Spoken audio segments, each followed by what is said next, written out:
우리가 성경 속에서 일어나는 여러 가지 사건들을 볼 때 때로는 사람의 이성으로 이해되지 않은 것들이 상당히 많습니다. 성경뿐만이 아니라 우리가 일상생활에서 일어나는 여러 가지 사건들을 볼 때 이해 안 되는 것들 많습니다. 나 자신과 관련되어서 일어난 사건들만 해도 이해 안 되는 것들이 얼마나 많습니까? 왜 이런 일이 일어나는지, 왜 이렇게 되는 것인지, 내가 왜 이런 일을 만나야 하는 것인지 사람의 이성으로 이해 안 되는 것들이 많이 있습니다. 그런데 하나님께서는 성경을 통해서 우리에게 이러한 일들에 대해서 밝히 보여주시는 경우가 많습니다. 지금 여기 다윗이 이스라엘의 왕이 되어서 나라를 다스리고 있습니다. 그런데 다윗이 나라를 잘 다스려 가지고 또 하나님께서 함께 하시고 도와주시고 복을 주심으로 인하여서 나라가 점점 부강하게 되었습니다. 나라가 부강하게 되고 나니까 감히 이웃에 있는 어떤 나라도 이스라엘을 넘보는 나라가 없습니다. 넘보는 정도가 아니라 다윗이 다스리는 이스라엘에 대해서 많은 이웃 나라들이 복속하게 되었고 조공을 바치게 되었습니다.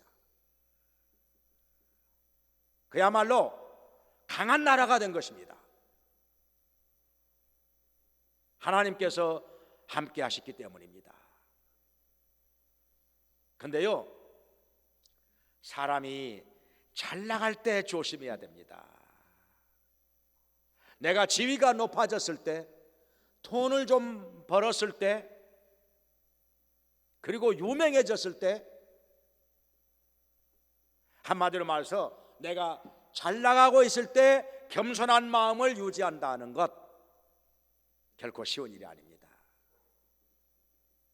왜냐하면 우리 사람이 잘 나가고 있을 때 마귀는 우리 마음속에 교만을 넣어줍니다. 그리고 교만한 마음으로 넘어지게 만듭니다. 성경에 말씀하시기를 교만은 패망의 선봉이요 거만한 마음은 넘어짐의 앞잡이라고 했습니다. 사람이 교만 때문에 넘어집니다. 시험에 빠지는 사람들 보면은 다른 것 때문이 아닙니다. 누구 때문이 아닙니다. 내 마음속에 있는 교만 때문에 시험에 들고 넘어지는 것입니다. 마귀가 두 가지 특징을 가지고 있습니다. 마귀가 많이 사용하는 것 중에 하나는 거짓말입니다. 사람으로 하여금 거짓말하게 만듭니다. 남을 속이게 만듭니다.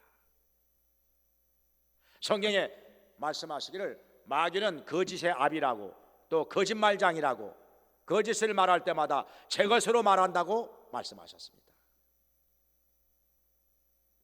성경에 거짓말하는 영이라고 또 말씀하셨습니다. 마귀가 거짓말하는 영입니다. 정치하는 사람들도 백성들을 속이는 거짓말 얼마나 많이 합니까? 마귀가 그렇게 만드는 경우가 많다는 것입니다. 그래서 거짓말 또 하나는 뭡니까? 교만입니다. 우리 인간을 끊임없이 교만하게 만듭니다. 얼마나 우리에게 교만의 유혹이 자주 오고 많이 오는지 모릅니다. 그래서 교만과 싸우는 것입니다. 겸손한 마음을 유지하기 위해서 끊임없이 싸우는 것입니다. 천사장이 하나님과 같아지려고 하다가 그 교만 때문에 하나님께로부터 저주를 받아 마귀가 된 것입니다. 그리고 그 부하 천사들은 귀신들이 된 것입니다. 그렇기 때문에 마귀가 끊임없이 우리 인간으로 하여금 거짓말하게 만들고 교만하게 만듭니다. 교만에 빠지고 거짓말을 하게 되면 하나님께로부터 멀어집니다. 그리고 스스로 걸려 넘어집니다. 죄를 짓게 됩니다. 지금 여기 다윗이 마음속에 교만이 들어가서 넘어지게 되는 것입니다. 그러면 이 문제를 성경에서 어떻게 말씀하고 계시는지 우리가 몇 가지로 나누어서 생각을 해보겠습니다. 첫째로는 다윗 왕이 교만에 빠져서 백성들의 인구조사를 실시하게 됩니다. 그런데 참 이상하죠? 왕이 백성들의 인구조사하는 것이 뭐가 그렇게 잘못된 것입니까? 당연한 거 아닐까요? 근데 인구조사하는 것 자체가 잘못된 것은 아닙니다. 그 목적이 문제가 있는 것입니다. 만약에 백성들로부터 세금을 거두기 위해서 인구조사하는 것이었다면 그거야 당연한 것이죠. 마땅히 해야 되는 것입니다. 그런데 그렇게 할 때는 제사장이나 레위인들을 시켜서 백성들의 인구조사를 시켰습니다. 그런데 여기서는 제사장도 레위인도 아니고 군대 장관 요압을 시켜서 백성들의 인구조사를 하게 한 것입니다. 그렇다면 그게 무엇이겠습니까? 전쟁을 위한 것이죠. 여기 뭐라고 했는고 하니 백성들 중에 칼을 뺄 만한 사람들의 숫자를 세어 오라고 했습니다. 그러니까 전쟁을 위한 것이죠. 칼을 빼들고 전쟁에 나가서 싸울 수 있는 사람들, 그러니까 군사로 모집할 만한 사람들의 숫자가 얼마나 되는지 계수해 오라는 것입니다. 과거에 모세 시대 때도 백성들의 숫자를 셌습니다. 그래서 민수기, 그 말이 백성들의 숫자를 셌다 그런 뜻 아니겠습니까? 영어로는 넘버스라고 하죠. 숫자를 센 거 잘못 아닙니다. 마땅히 해야 됩니다. 그런데 그 목적과 동기가 문제인 것입니다. 지금 여기 다윗이 백성들의 숫자를 세고자 하는 것은 무엇 때문이냐? 전쟁을 위한 것이고, 그리고 하나님을 의지하는 것보다는 백성들의 숫자를 의지해서 나라가 강해졌다고 하는 것을 확인하고 싶었던 것입니다. 그런데 이 말을 듣고 요압 장군이, 그 영리하고 꾀가 많은 요압 장군이 여기에 대해서 이의를 제기합니다. 왕이여, 왜 이런 일을 하십니까? 하나님께서는 왕에게 백성들의 수요를 100배나 더 하시기를 원합니다. 그런데 왜 이런 일을 하시려고 하십니까?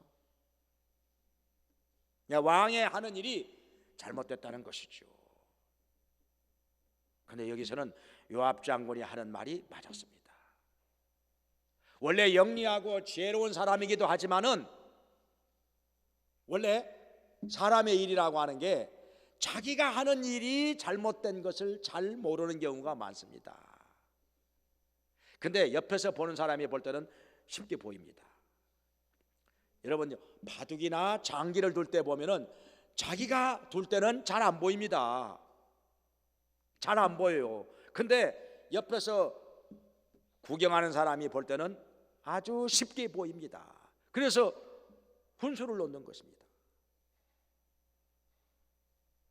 옆에서 훈수 놓는 사람이 볼 때는 정확하게 보이고 환히 보입니다. 그래서 안 해야 되는데도 자꾸 훈수를 놓게 되는 것입니다. 근데 당사자의 눈에는 잘 안 보입니다. 내가 지금 뭘 잘못하고 있는지 잘 안 보입니다. 왜 이런 일이 일어나는지 잘 안 보입니다. 그래서요, 누가 옆에서 얘기를 해줘도 잘 못 알아듣는 경우가 많습니다. 잘 안 보이기 때문에. 지금 여기 다윗이 백성들의 인구조사를 명하였는데 요압 장군이 볼 때는 분명히 잘못된 것입니다. 왜냐하면은 지금까지 백성들의 숫자가 이보다 훨씬 더 적었을 때에도 백성들의 숫자 가지고 전쟁한 것이 아니었습니다. 하나님 의지하고 전쟁을 해서 계속 승리해 왔던 것이고, 나라가 이렇게 해서 지금까지 이토록 부강해진 것입니다. 그것뿐입니까? 자, 다윗이 전에 블레셋의 적장, 그 거인 적장 골리앗과 싸울 때도 다윗이 등치 가지고 싸웠습니까? 힘 가지고 싸웠습니까? 무기 가지고 싸웠습니까? 체구도 별로 크지 않고 전쟁의 경험도 없는 다윗이 물맷돌 가지고 거인 적장, 그 역전의 용사 골리앗을 때려 눕힌 거 아닙니까? 그때 다윗이 뭐라고 했습니까? 전쟁은 여호와께 속한 것인즉 너는 칼과 단창으로 나에게 나오지만 나는 만군의 여호와 이름으로 너에게 나아가노라. 그러면서 물맷돌을 가지고 골리앗을 때려 눕힌 것입니다. 그리고 그 후에도 적은 숫자의 군사를 가지고 적과 싸워서 승리한 적이 한두 번이 아닙니다. 그때마다 다윗은 하나님 앞에 엎드려 기도했었고 전능하신 하나님을 의지하고서 승리를 거두었던 것입니다. 이렇게 해서 여기까지 온 다윗인데 이제 와서 백성들의 숫자를 의지하는 불신앙에 빠진 것입니다. 그리고 교만에 빠진 것입니다. 백성들의 숫자 세서 뭐 하려고? 그 숫자를 의지하려고? 그 숫자를 가지고 자랑하려고? 지금 다윗은 분명히 요압 장군이 볼 때 교만과 불신앙에 빠진 것입니다. 잘못된 것입니다. 그래서 요압 장군이 여기에 대해서 이의를 제기했지만 지금 다윗은 귀가 막혀가지고 그 말이 귀에 들어오지 않습니다. 사람이요,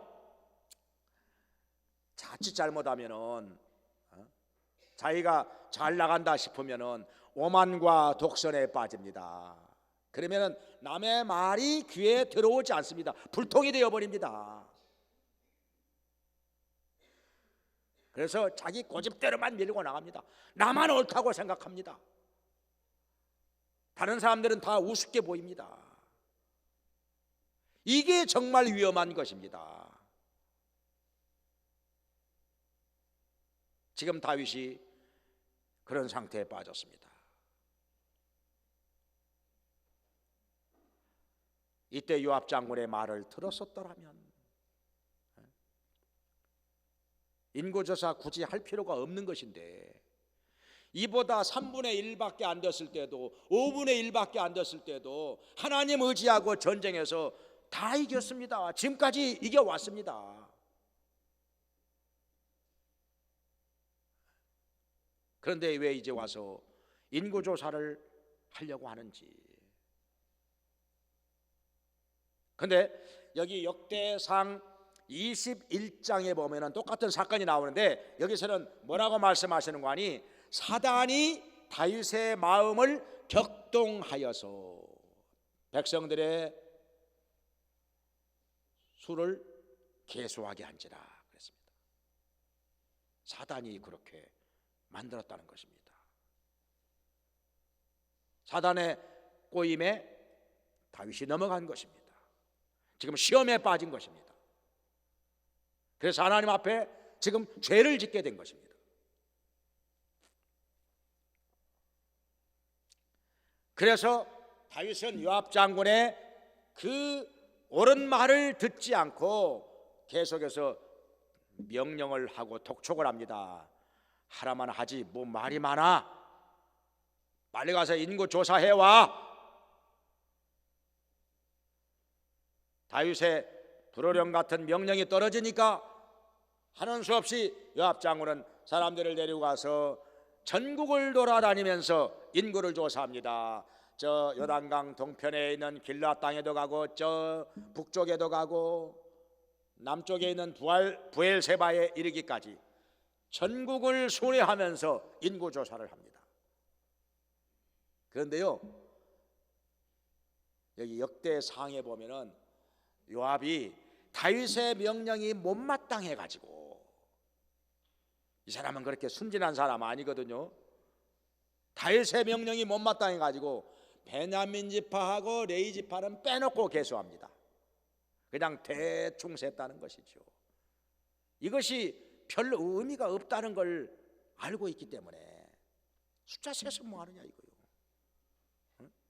이보다도 적었을 때도 전쟁하여서 하나님이 도와주시면 이겼는데, 이제 와서 숫자가 지금 몇 배로 불어났는데 이 숫자 세서 지금 뭐 하려고, 이거 의지하려고 그러는가 해가지고 대강 계산해서 왕에게 와서 보고를 하는 것입니다. 근데 그 숫자가 얼마나 되느냐, 80만에다가 유다 지파에는 50만에다 합해서 대충 계산, 일부는 빼놓고 계산했는데도 130만이나 되었습니다. 군대로 모집할 만한 백성의 숫자가 130만. 그러니까 남자 중에서도 20세 이상의 남자 한 60세까지 세보니까 130만이나 어마어마한 대군입니다. 아마 다 셌다면 아마 150만이 훨씬 넘어가지 않았을까요? 엄청난 숫자입니다. 그런데요, 이것이 하나님 앞에서는 죄가 되었던 것입니다. 교만에 빠진 것이고 불신앙에 빠졌습니다. 지금 다윗이 하나님 앞에서 죄를 지은 것입니다. 하나님께서 아주 싫어하는 일을 하고야만 한 것입니다. 그렇지요.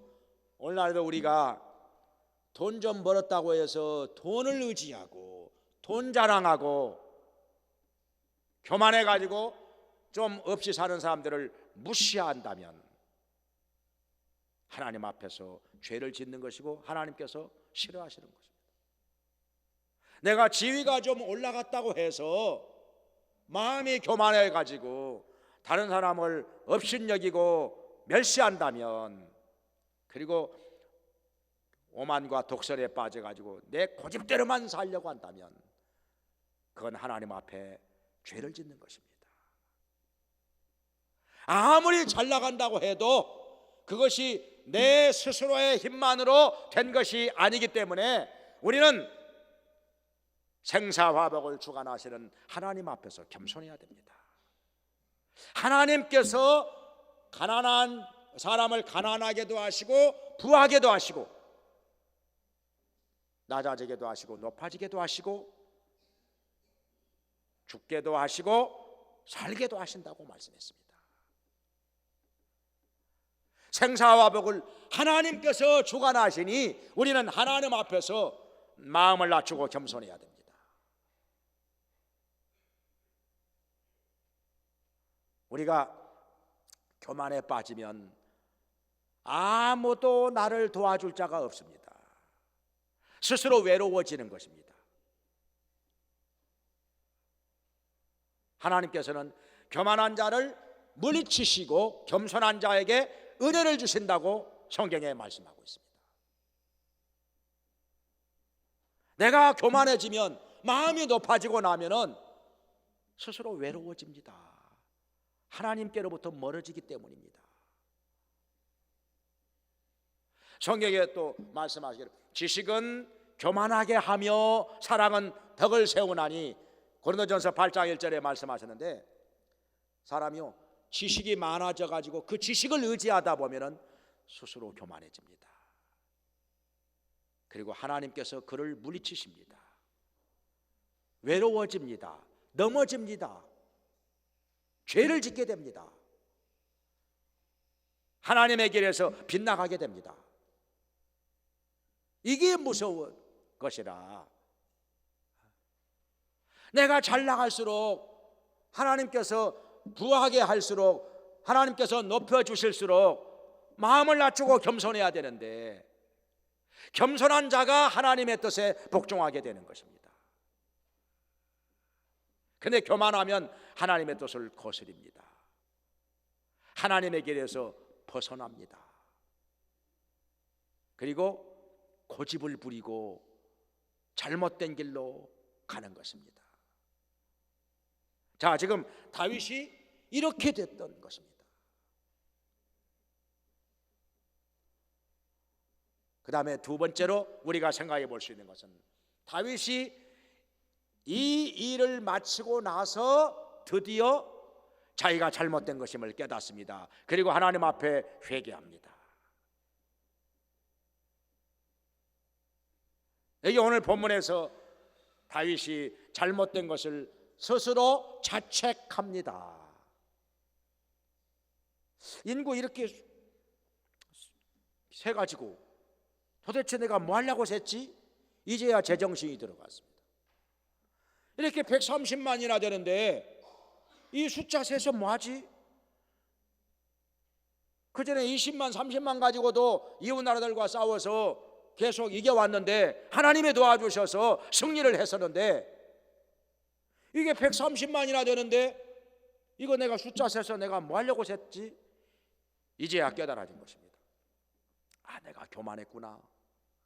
내가 이거 불신앙에 빠졌구나. 하나님을 의지하는 데서 내가 멀어졌구나.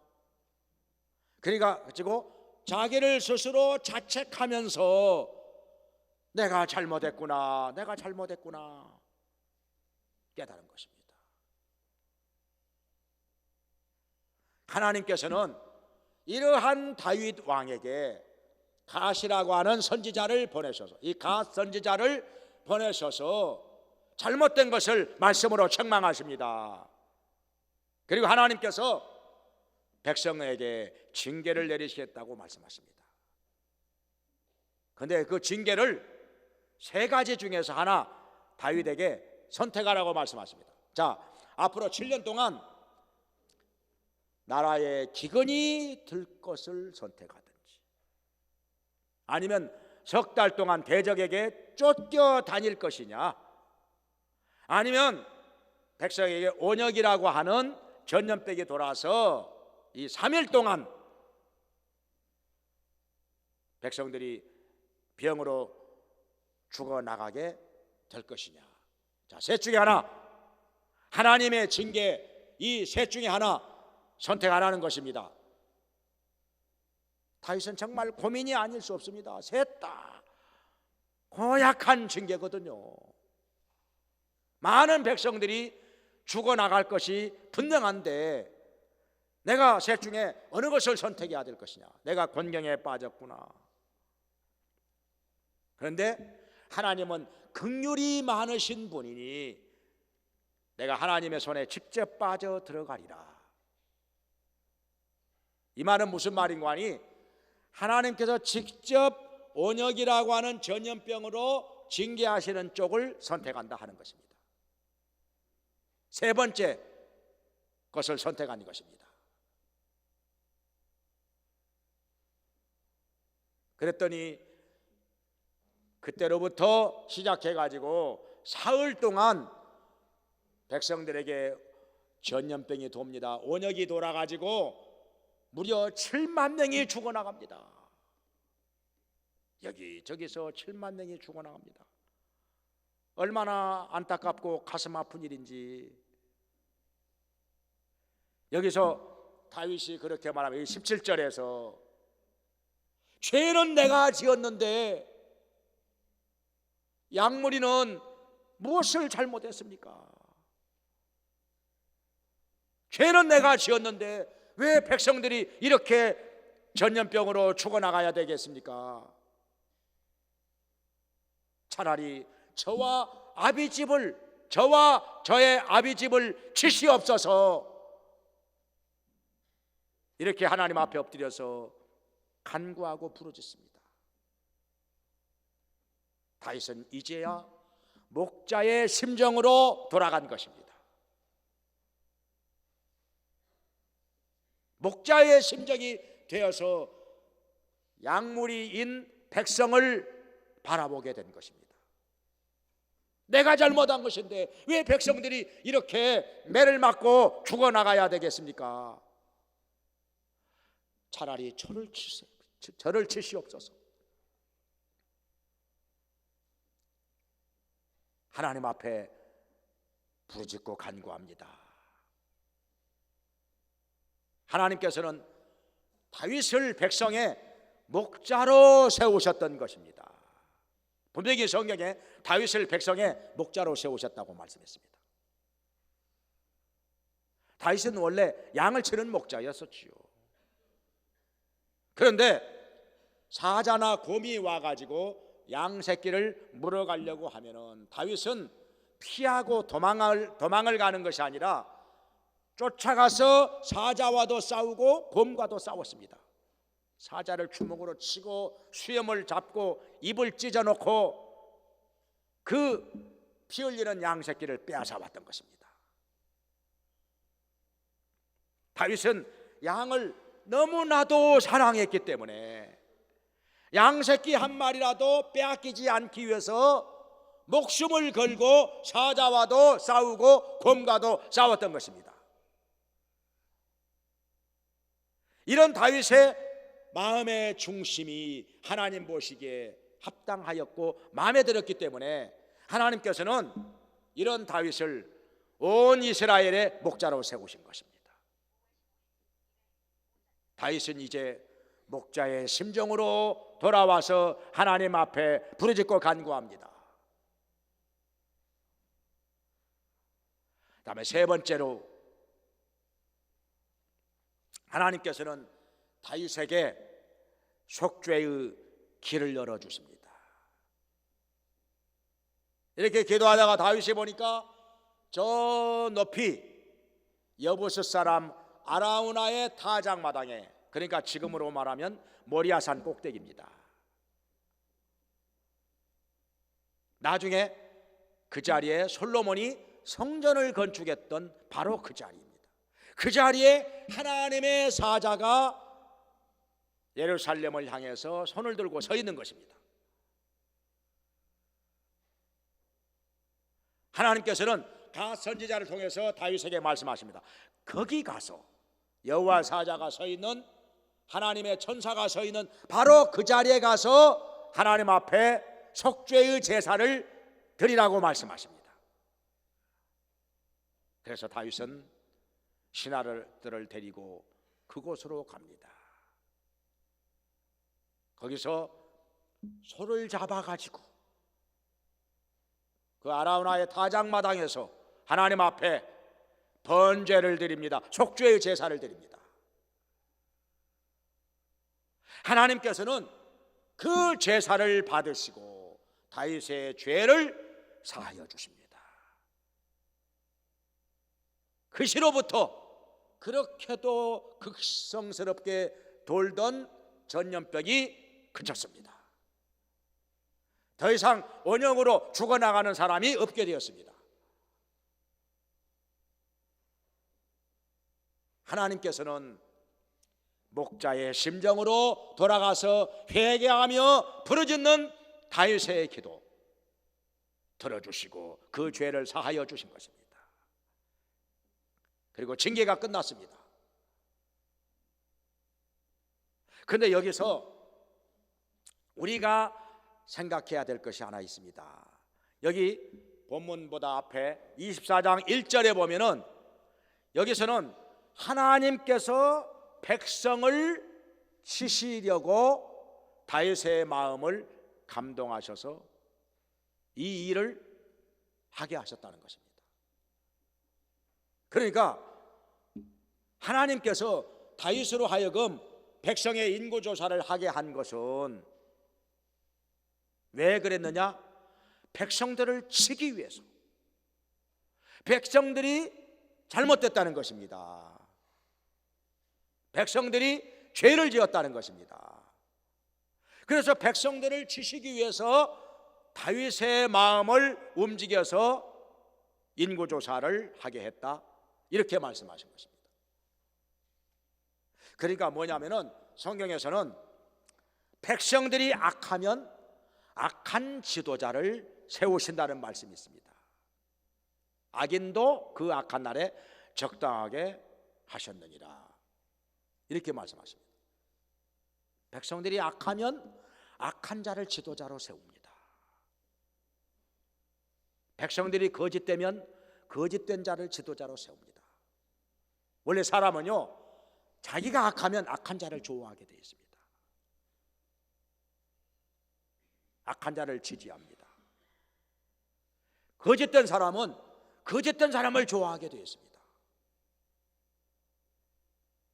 이상하게 사람이요, 거짓되면은 진실한 사람을 싫어합니다.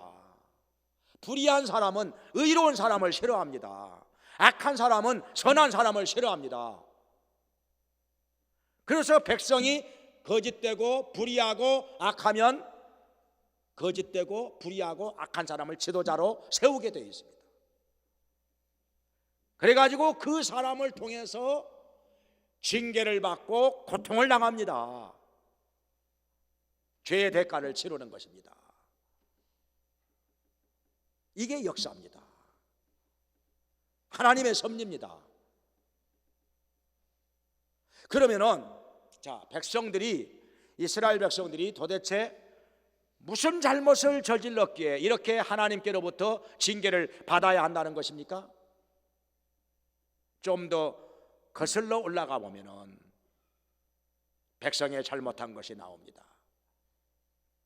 그건 뭐냐 하면은 다윗이 아들 압살롬에게 쫓겨서 도망을 갔을 때 백성들은 어떻게 했습니까? 반수 이상이 압살롬 편에 섰습니다. 페륜 편에 섰습니다. 불의의 편에 섰습니다. 이게 얼마나 잘못입니까? 세상에 아들이 아버지를 쫓아내고 자기가 왕의 자리에 올라서려고 하는데 백성이 그 편에 서다니, 압살롬을 따르다니 어떻게 이럴 수가 있습니까? 백성들이 실로 많이 악한 것이었습니다. 백성들이 불의한 것이었습니다. 당연히 하나님께서 기름을 부어 세우신 다윗의 편에 서고 다윗을 따랐어야 되는데 그렇게 하지 않고 백성들은 이 페륜아인 압살롬의 편에 섰습니다. 그리고 그를 따랐습니다. 그러면서 다윗을 대적했던 것입니다. 이것이 하나님께서 보시기에 분명히 악이었습니다. 그냥 넘어가겠습니까? 그리고 또 한 번은 세바라는 사람이 사람들을 선동해 가지고 다윗을 대적하였습니다. 다윗과 싸우려고 했습니다. 나중에 진압이 되기는 했지만은 이것도 역시 하나님께서 보실 때 명백한 악이었습니다. 크나큰 악이었습니다. 그런데 다윗은요, 이런 것 저런 것 다 그냥 백성의 화합을 위해서 그냥 넘어갔습니다. 그러나 하나님께서는 그냥 넘어가지 않습니다. 좀 시간이 흘러가기는 했지만은 하나님께서는 이러한 백성들의 악에 대해서 심판하시고 징계하시고자 지금 다윗의 마음을 움직이는 것입니다. 그래가지고 죄를 다윗이 지은 것 같지만은 물론 죄를 짓기는 지었지요. 그런데 징계는 백성에게 내리신 것입니다. 그 이유가 바로 여기에 있는 거예요. 왜 다윗이 죄를 지었는데 다윗을 치지 않고 다윗은 가만 놔두고 백성들에게 온역이라고 하는 전염병을 내려가지고 사흘 동안에 7만 명이 죽어나가느냐 하는 것입니다. 백성이 하나님 앞에 범죄하였기 때문입니다. 그래서 하나님께서는 백성을 치신 것입니다. 그래도 다행인 것은 전염병으로 7만 명밖에 안 죽었습니다. 사실은 엄청나게 많이 죽은 거지만은 그래도 다른 것이, 만약에 다윗이 7년 동안 기근을 선택하였다면 어떻게 됐을까요? 7년 동안 기근이면요, 나라의 백성들이 거의 다 굶어 죽었을 것입니다. 1, 2년만 기근이 들어도 굶어 죽어 나가는 사람들이 많이 나올 텐데 7년 기근이 들었다면 도대체 몇 명이나 살아남겠습니까?